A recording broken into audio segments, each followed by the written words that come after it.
Bienvenido a nuestra segunda lección de esta serie que hemos titulado Vida en Comunión. Mi nombre es Jorge Rodríguez y tengo el privilegio de poder guiarte en la enseñanza de este grupo de lecciones o serie de lecciones en la que queremos meditar sobre la vida asociativa de los bautistas particulares del siglo XVII. Para estas lecciones, como lo habíamos avisado en nuestra lección anterior, nuestras reflexiones provienen de la lectura y el análisis de los documentos de las Asambleas Generales de la Asociación de las Iglesias Bautistas Particulares en Londres en los años 1689 al año 1694. Por esa razón, estamos utilizando este libro, el libro del doctor Renihan, que se llama La fe y la vida para los bautistas, y es aquí donde se encuentran estos documentos en los cuales estamos meditando.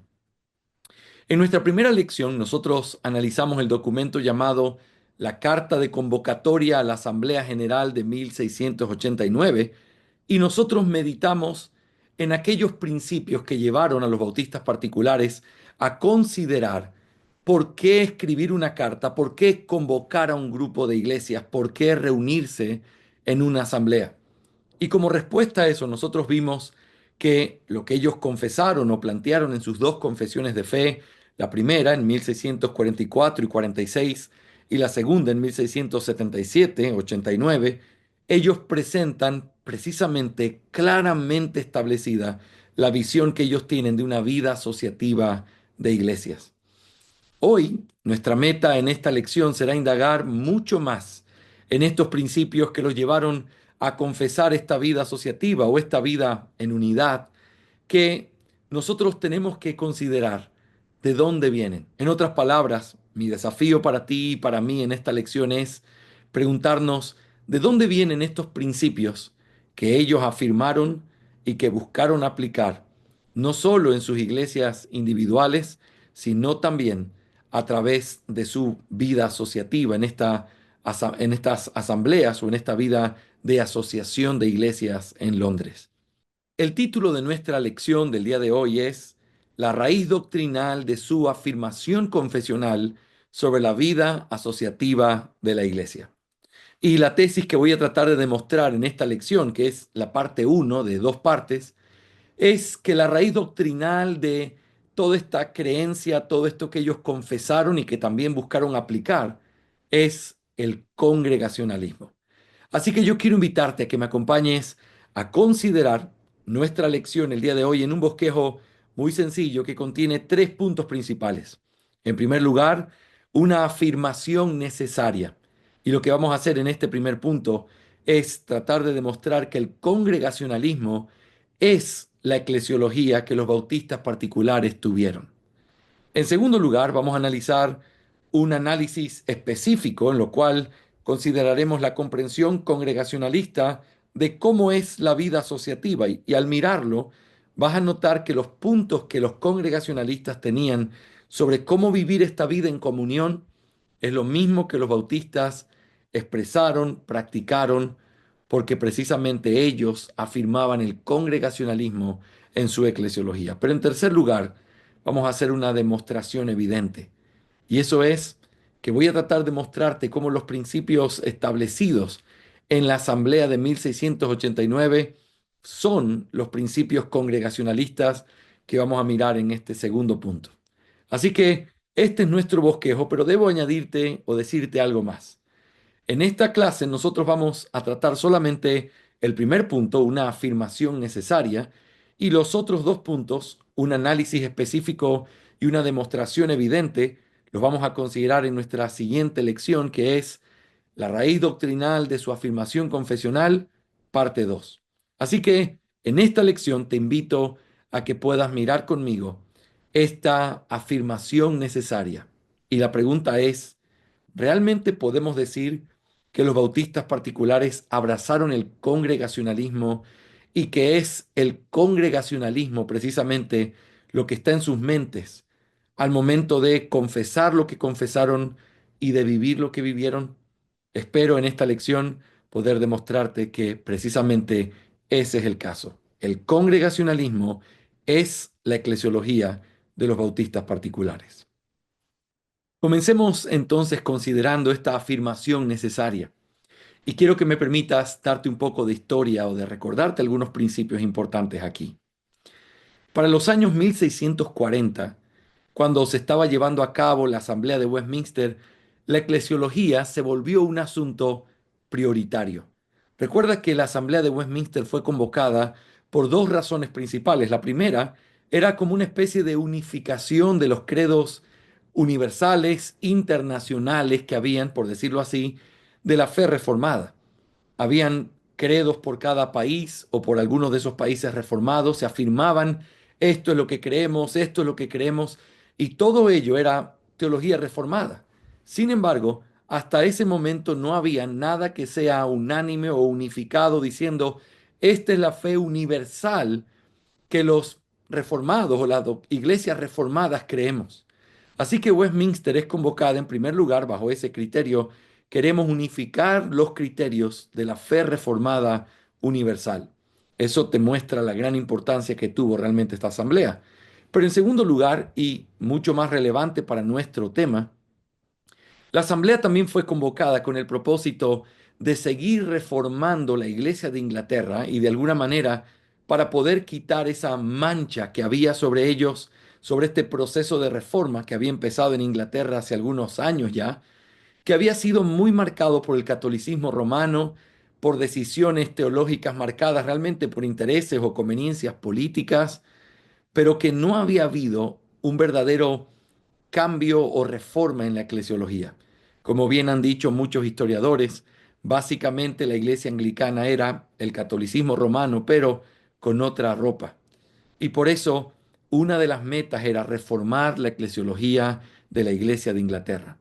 Una de las formas de lograr ese cambio era reformando la eclesiología episcopal que tenían, es decir, esta visión de una cabeza, así como el catolicismo romano, pero ahora en iglesia anglicana era el rey y luego pasado de manera activa hacia el arzobispo de Canterbury, pero eso tenía que ser reformado si realmente esta mancha que ellos tenían como pseudo reforma quería ser quitada. Así que la discusión eclesiológica en esos días estaba bien marcada y claramente delimitada por diferentes grupos o entendimientos con respecto a la eclesiología. Por un lado, estaban los presbiterianos escoceses. Ellos mantenían cierta diferencia con el presbiterianismo inglés, el cual tenía una visión mucho más marcada de el gobierno de ancianos conectado con este consistorio y con este presbiterio y todo eso bien marcado de una manera casi jerárquica. El presbiterianismo escocés tenía una visión un poco más independiente, sin embargo seguía teniendo los grandes principios o postulados del presbiterianismo. Pero por el otro lado también estaba el congregacionalismo. El congregacionalismo era entendido, y ahora vamos a encargarnos de demostrar qué es lo que creía, pero básicamente era confundido en esos días porque no había tanta claridad y se lo confundía con una especie de brownismo. El brownismo era un tipo de doctrina democrática enseñada por un tal Brown, en el cual decía que la iglesia era quien tenía las verdaderas llaves del reino. La iglesia, me refiero a los miembros, y por lo tanto todo se debía hacer con el consentimiento de la iglesia y los ancianos en realidad no tenían ninguna autoridad real. Así que en medio de la discusión era muy fácil acusar al congregacionalismo de quitar la autoridad de los ancianos y simplemente hablar de una democracia. Esa discusión eclesiológica gira alrededor de todos estos pensamientos, luchas hacia adelante y hacia atrás, pero el kit del asunto, o el kit de todo el problema eclesiológico, descansaba en un pasaje que Thomas Goodwin llamó el semillero de la eclesiología o de realmente la base de toda la doctrina de la iglesia. Y ese pasaje es Mateo 16, 19. Y yo quiero que me permitas mostrarte y compartir contigo este texto y luego voy a compartir contigo con el propósito de explicarte lo que el congregacionalismo enseña y enseñaba algunos gráficos que espero que sean útiles y que básicamente es la esencia misma de nuestra clase este día. Así que permíteme compartir contigo el texto de Mateo capítulo 16, versículo 19. En Mateo 16, 19, y ahora también considerando el versículo 18, quiero que notes lo que dice. Yo también te digo que tú eres Pedro, y sobre esta roca edificaré mi iglesia, y las puertas del Hades no prevalecerán contra ella. Yo te daré las llaves del reino de los cielos, y lo que ates en la tierra será atado en los cielos, y lo que desates en la tierra será desatado en los cielos. Este texto, que está en el contexto, tú recuerdas de la pregunta que el Señor Jesús hace a sus discípulos, esa pregunta de quiénes dicen los hombres que yo soy. En esta pregunta, Simón Pedro responde, nosotros creemos que tú eres el Cristo, el Hijo del Dios viviente. El Señor bendice las palabras de Pedro, le recuerda que eso no vino a él por simplemente intuición humana, sino que es una revelación del Padre. Pero eso que le está diciendo se constituye en la base misma en la que la iglesia sería edificada, los apóstoles, pero esa confesión apostólica es la base sobre la cual la iglesia de Cristo es levantada. Pero luego vienen las preguntas o las palabras extraordinarias. A ti te daré las llaves del reino de los cielos. Y de una manera oportuna, realmente se dijo que este era el punto central, el semillero, el origen de toda la discusión, porque con lo que vamos a analizar ahora, te vas a dar cuenta que según como uno entiende este pasaje, tú tiendes a poder mirar el sistema eclesiológico que crees que es el correcto. Permíteme compartir contigo el siguiente gráfico. En Mateo capítulo 16, versículo 19, el Señor dice, a ti te daré las llaves del reino de los cielos. Evidentemente, si uno analiza el contexto, esas llaves son entregadas a Pedro. Pedro las recibe y es claro por el contexto que esta verdad es así. Pero entonces eso nos lleva a hacer una pregunta importante. Pero, ¿en nombre de quién las recibe? Pedro, ¿cómo qué? Y lo que quiero decir con eso es que hay por lo menos tres posibilidades en las que Pedro pudo haber recibido, y estas tres posibilidades son las que desencadenan la visión que nosotros pudiéramos pensar de la eclesiología. Pedro dice la Biblia claramente que él era un apóstol, y ciertamente cuando dice este pasaje que edificará la iglesia sobre lo que Pedro acaba de decir y sobre Pedro mismo, sabemos que eso no es una contradicción a nada de lo que el Nuevo Testamento enseña. En Efesios 2:20 se nos enseña que los apóstoles son el cimiento de la iglesia, que fue levantado sobre apóstoles y profetas. Por lo tanto, claramente la iglesia tiene y recibe autoridad a través de los apóstoles, y Pedro es un apóstol. Pero Pedro también es un pastor. Dice en Primera de Pedro 5, versículos 1 al 5, que yo anciano juntamente con ellos, lo cual implica que Pedro se reconoce a sí mismo como un hombre en la posición de un anciano, aconsejando a otros ancianos sobre cómo se debía vivir. Pero también, y por supuesto, quizá lo más claro en el pasaje es que es Pedro como un creyente, porque todo aquel que confiesa lo que Pedro confesó, es un hijo de Dios. Tú eres el Cristo, el Hijo del Dios viviente. No es simplemente decir tú eres un gran hombre o tú eres un profeta. No, tú eres el Mesías. Tú eres aquel hijo prometido en Génesis 3:15, la simiente de Abraham, el hijo de David. Tú eres ese profeta del que Moisés habló que vendría y que sería mayor que Moisés. Eso es lo que se requiere para que una persona pueda realmente ser salva y tener el perdón de sus pecados. Reconocer que Cristo Jesús es el Mesías, el ungido de Dios, aquel que vino al mundo para salvar a los pecadores. Así que tienes aquí las tres opciones. Pedro era un apóstol, también era un creyente y también un pastor. Ahora, quiero mostrarte algo importante. Cuando tú miras y dices, Pedro recibe estas llaves como un apóstol, eso tiene una implicación directa en tu visión eclesiológica. Si las recibe como un apóstol, entonces la implicación necesaria es que debe haber una autoridad jerárquica en la iglesia que sea la cabeza de todo, en la cual descanse ese poder y que a partir de ese poder se reparte el poder a todas las entidades inferiores. Esa es la visión episcopal que tenía la iglesia o que tiene la iglesia anglicana hasta el día de hoy, pero es la visión católico-romana, la visión de la iglesia episcopal en los Estados Unidos de Norteamérica. Esa es la visión de una cabeza visible de donde viene el poder que ocupa el lugar de los apóstoles en la tierra, si bien no necesariamente hablar de un apóstol como hablan las iglesias neopentecostales, pero sí uno que ocupa el lugar de los apóstoles en un sentido de autoridad. Eso convertiría nuestra eclesiología necesariamente en una visión jerárquica. Pero, ¿qué tal aquellos que dicen no? Pedro las recibe realmente como un pastor, sí, como un apóstol, pero cuando los apóstoles salen de escena, son los pastores los que quedan, así que la autoridad recae únicamente en los ancianos. Cuando tú lees la Confesión de Fe de Westminster, la original, claramente se enseña, y también en las ediciones posteriores, pero en esta original claramente se enseña que la llave de autoridad, la llave del reino de los cielos le fue dada a los pastores de la iglesia. Por eso, esa autoridad es una autoridad presbiteriana, un gobierno de ancianos únicamente.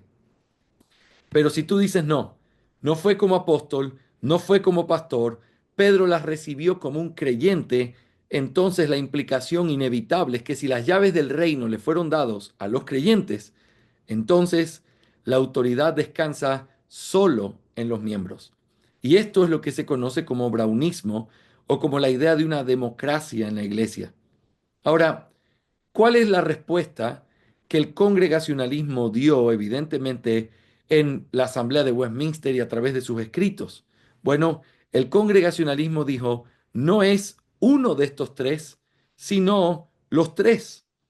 Realmente las llaves del reino de los cielos fueron entregadas a Pedro en representación de estas tres entidades, pero que claramente esas entidades no traen conflicto, no tienen una lucha de poder entre sí, sino que hay un orden correcto.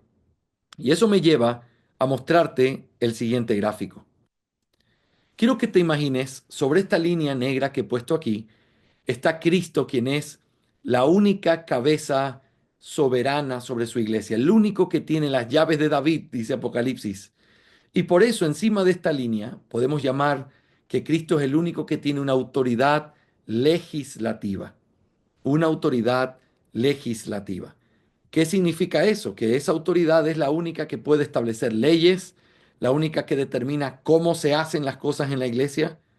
Sin embargo, Cristo evidentemente mostró que él quería entregar estas llaves o esta autoridad, pero en el momento en que salen de la mano de Cristo y son entregadas, no en el sentido de que Cristo ya no tenga autoridad, sino que son delegadas, esas llaves dejan de ser autoridad legislativa y se convierten en una autoridad ministerial. Ahora, cuando Cristo entrega las llaves a hombres, lo que tenemos en primer lugar son los apóstoles. Los apóstoles reciben todo el poder de esas llaves, de manera que ellos pudieran ejercer una autoridad única, irrepetible, al punto de que ellos establecieron el fundamento sobre el cual la iglesia de Jesucristo se iba a levantar. Así que claramente el hecho de que los apóstoles reciben autoridad está evidenciado por el hecho de que el Señor les da el Espíritu, les promete que vendría el Consolador, que los guiaría a toda verdad, les dice que ellos serían sus testigos hasta lo último de la tierra, y todo esto nos demuestra la autoridad que ellos recibieron, no como meros testigos, sino como representantes legales con una autoridad legal, real, dada por Cristo, de manera que su ejemplo es como si Cristo mismo lo hubiera hecho. Sus palabras es como si Cristo mismo las hubiera hablado. Por esa autoridad que les delegó, ellos reciben en primer lugar el efecto de este poder de las llaves o la autoridad de las llaves en un sentido ministerial. Sin embargo, nosotros sabemos por el libro de Hechos que los apóstoles no iban a quedar para siempre, y esta línea entrecortada que he puesto aquí en el gráfico representa simplemente el cambio de periodo que hubo entre los apóstoles, y vamos a llamar a eso una iglesia extraordinaria, hacia lo que queda debajo de esa línea entrecortada, que es la iglesia ordinaria. Había un proceso natural en donde se pone el fundamento y luego se comenzaría a sobreedificar. Quiero que me permitas dar dos ilustraciones que pueden ayudarnos a entender este proceso. La iglesia puede ser ilustrada en este proceso como una madre que tiene un bebé en su vientre.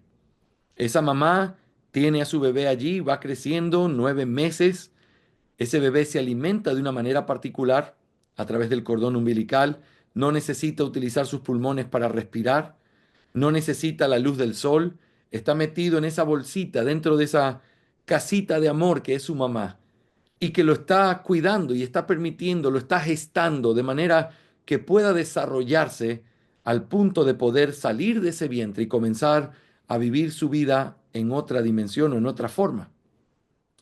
Cuando ese bebé nace, las cosas que antes eran necesarias dejan de serlo.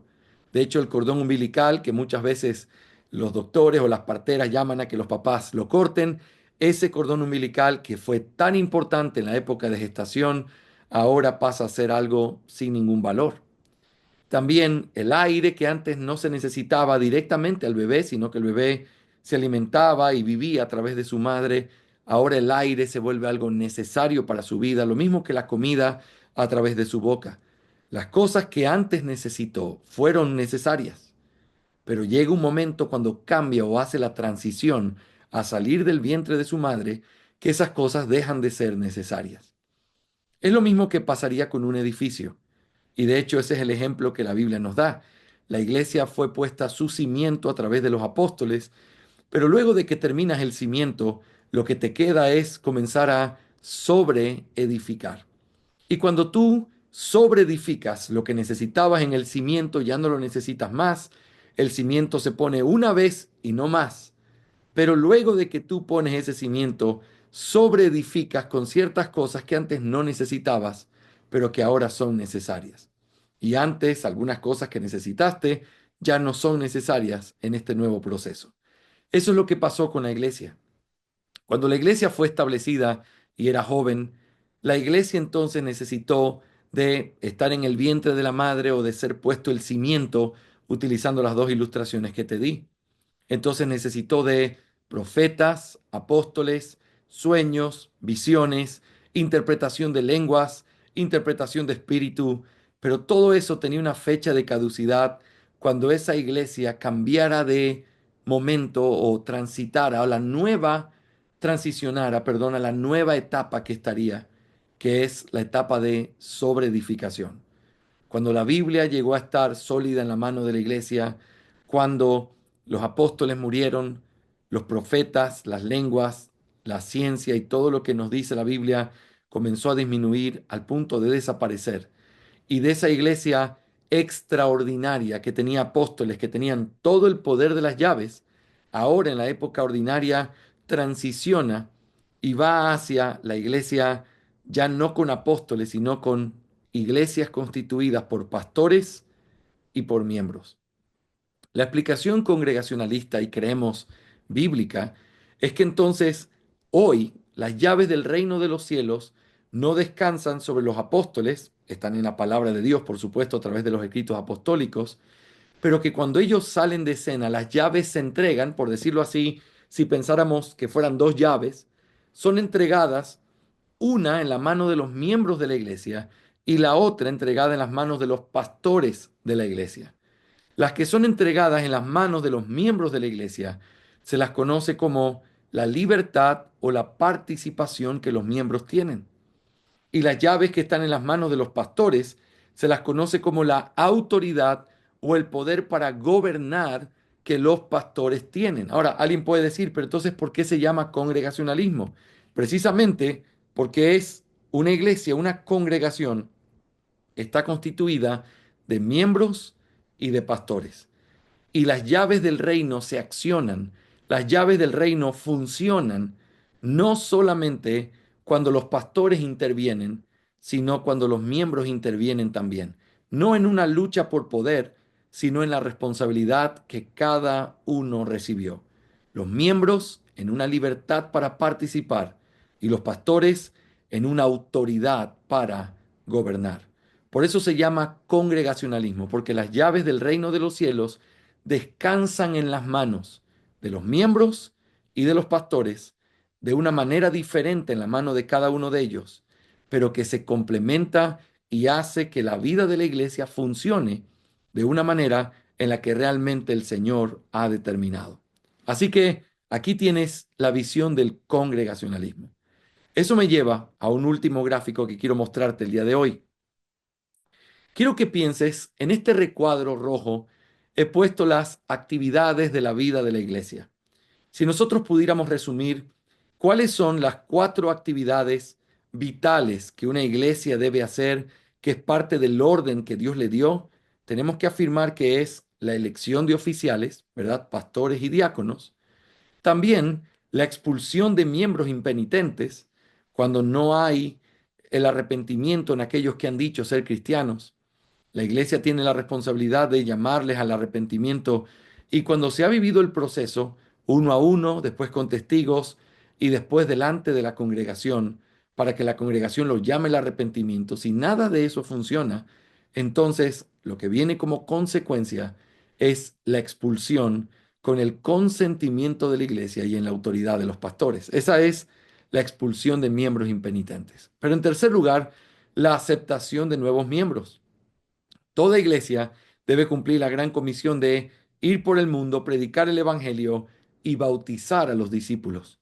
Cuando alguien es bautizado, es recibido en la membresía, pero para ser recibido requiere la aceptación de parte de la membresía y la guía de parte de los pastores para que estos nuevos miembros sean recibidos.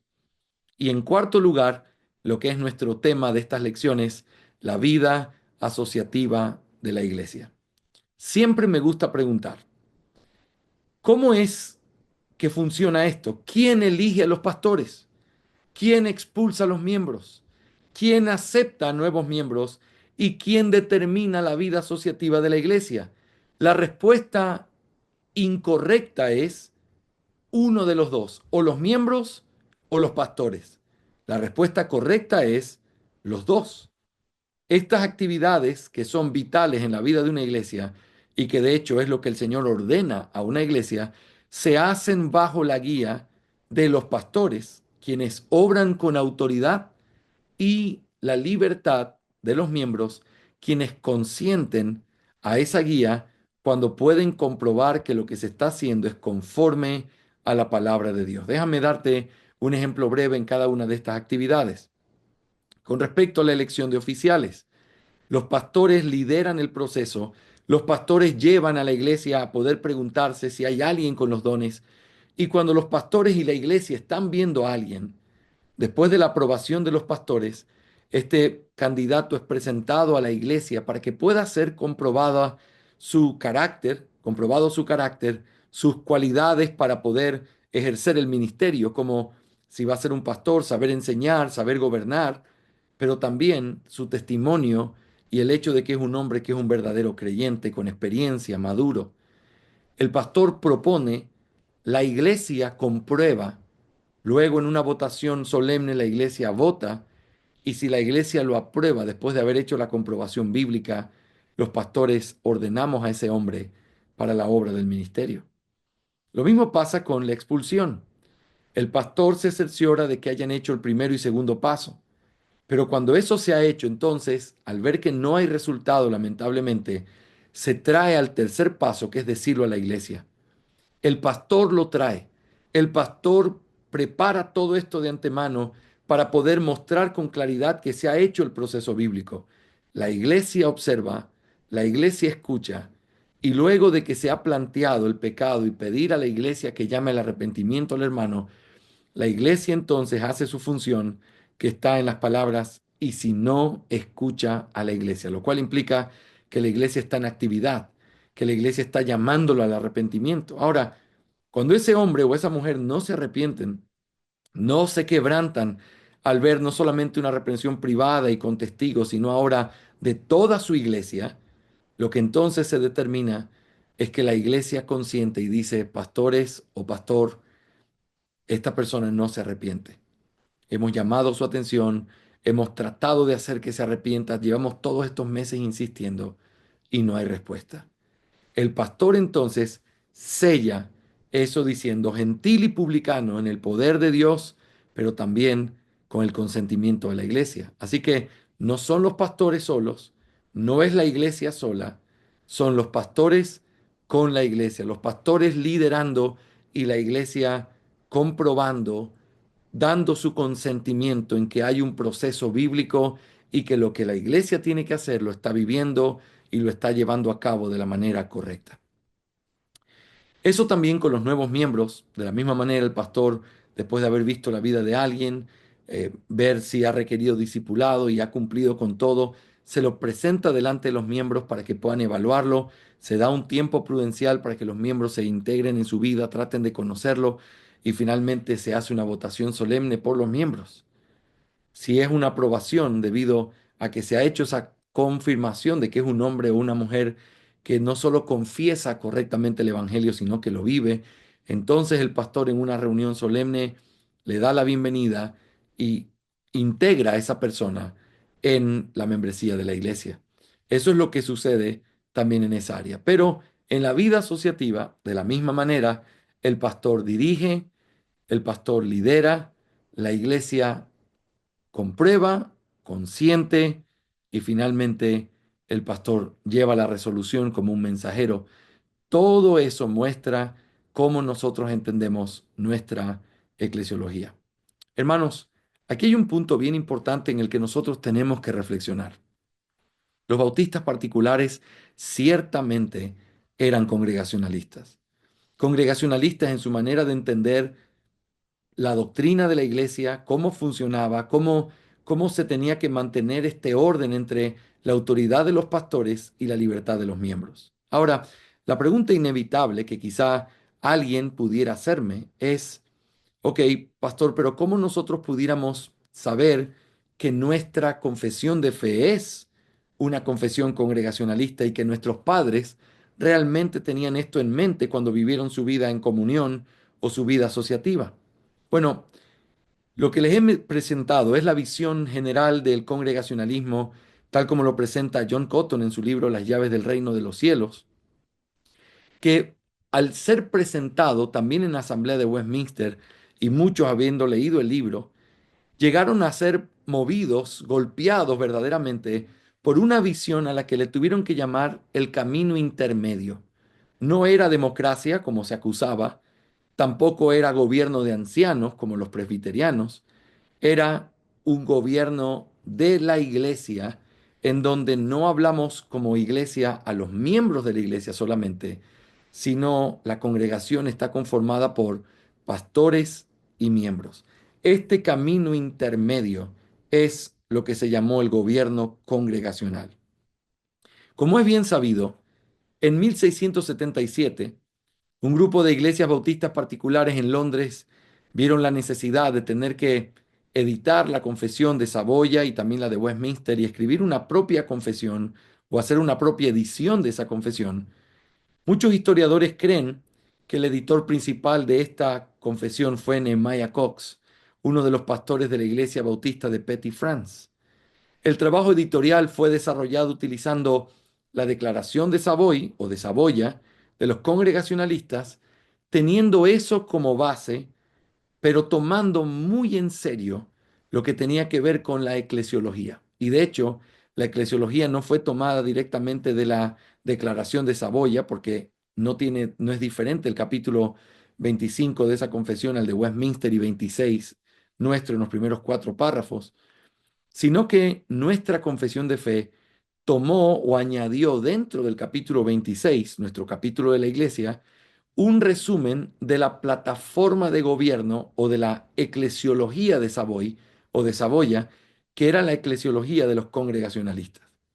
El hecho de que nuestros padres hayan añadido eso nos muestra dos cosas muy importantes. En primer lugar, dado que una confesión de fe es un documento que establece la comunión entre iglesias y tiene el propósito de mostrar los fundamentos de la fe en la que las iglesias deberían creer o en lo que una iglesia debe creer, la inclusión de estos 11 párrafos adicionales en el capítulo 26 concernientes a la iglesia local demuestra que la eclesiología para nuestros padres era un asunto que era tenido en alta estima y que el orden de la iglesia es algo que también determina si podemos o no tener comunión con otros. Pero en segundo lugar, esta inclusión del resumen de la plataforma de Savoy dentro de nuestra confesión de fe nos muestra que al incluir esto, la confesión de fe, nosotros tenemos que tener la certeza de que nuestra eclesiología no es diferente al congregacionalismo y a la influencia de hombres como John Cotton en libros como La llave del reino de los cielos. Yo tengo ese libro aquí en mi mano. Este libro es muy útil y quiero recomendártelo. Si no lo has leído, es un libro base. No es fácil de leer porque uno podría simplemente perder la importancia que el libro tiene por perderte en la sencillez con la que presenta ciertas cosas, pero esto es un mar de entendimiento de fondo que realmente requeriría una explicación o una exposición de este libro, porque tiene cosas muy importantes para entender.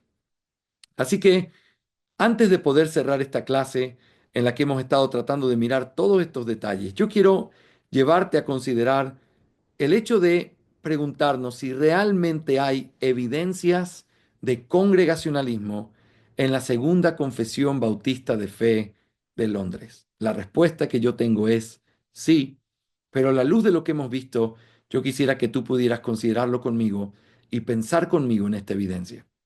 En primer lugar, quiero que consideres, y he copiado aquí en este PowerPoint, algunos de los párrafos del capítulo 26.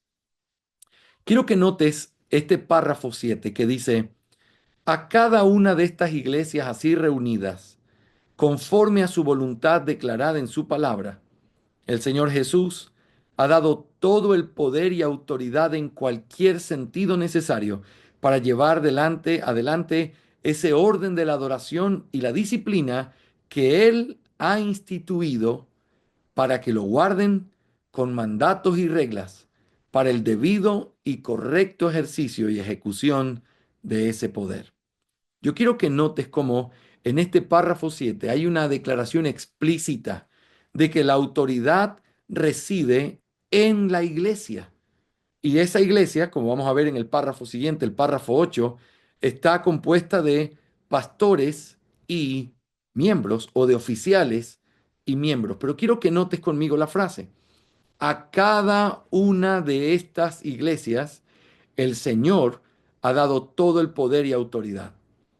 Eso es congregacionalismo, creer que la iglesia es independiente, que la iglesia tiene poder en sí misma y que ese poder está contenido en ella, no en los miembros solamente, sino en los pastores también. Y eso es algo que aparece claramente evidenciado en nuestro párrafo 8. Quiero que lo veas conmigo. A una iglesia local reunida y completamente organizada conforme a la voluntad de Cristo está compuesta por oficiales y miembros. Los oficiales designados por Cristo, que deben ser escogidos y apartados por la iglesia así llamada y reunida, para que la particularidad de administración de las ordenanzas y la ejecución del poder o el deber que Él les confía o a los cuales los llama, continúen hasta el fin del mundo, son los obispos o ancianos y los diáconos. Quiero que notes conmigo aquí que el poder de las llaves del reino se despliega en la autoridad de los pastores, quienes claramente dice, ejecutan el poder, pero también en la libertad de los miembros, que son los que llaman y los que escogen a estos pastores. Así que la iglesia está conformada por oficiales y miembros. Los oficiales son los que ejecutan ese poder, los que llevan a cabo eso que el Señor les ha dado. Pero la iglesia tiene una libertad en esa realidad porque según el párrafo 9 es la iglesia quien elige o consiente en elegir a esos hombres. Párrafo 9. La manera designada por Cristo para el llamamiento de cualquier persona que ha sido cualificada y dotada por el Espíritu Santo para el oficio de obispo o anciano en una iglesia es que sea escogido para ello mediante la votación ordinaria de la iglesia misma y que sea solemnemente apartado mediante ayuno y oración con la imposición de manos de los ancianos de la iglesia, si es que hay algún otro anciano constituido anteriormente en esta, y para el oficio de diácono, que sea escogido mediante el mismo tipo de votación y sea apartado mediante oración y el mismo tipo de imposición de manos. En este párrafo se vuelve a mostrar la forma en la que se comparte la responsabilidad en esta ejecución del poder en la elección de los oficiales. Dice que los miembros lo escogen por votación ordinaria. Pero luego dice que son los pastores los que imponen las manos para que estos hombres sean ordenados. No puede haber elección de pastores sin que participe la iglesia o sin que participen los pastores. La iglesia debe mirar y debe reconocer en estos hombres que ellos han sido cualificados y dotados por el Espíritu y por lo tanto votan de una manera ordinaria, solemnemente, pero son los ancianos los que lideran este proceso y los que también tienen que imponer las manos para que estos hombres sean ordenados en el ministerio. Quiero que notes en nuestra confesión de fe no hay un énfasis de los ancianos tienen el poder solamente o la iglesia tiene el poder solamente.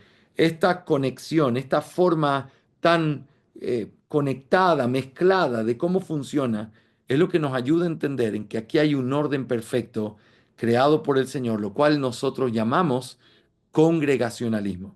Ese es el principio fundamental que está aquí. Finalmente, quiero mostrarte el párrafo 11.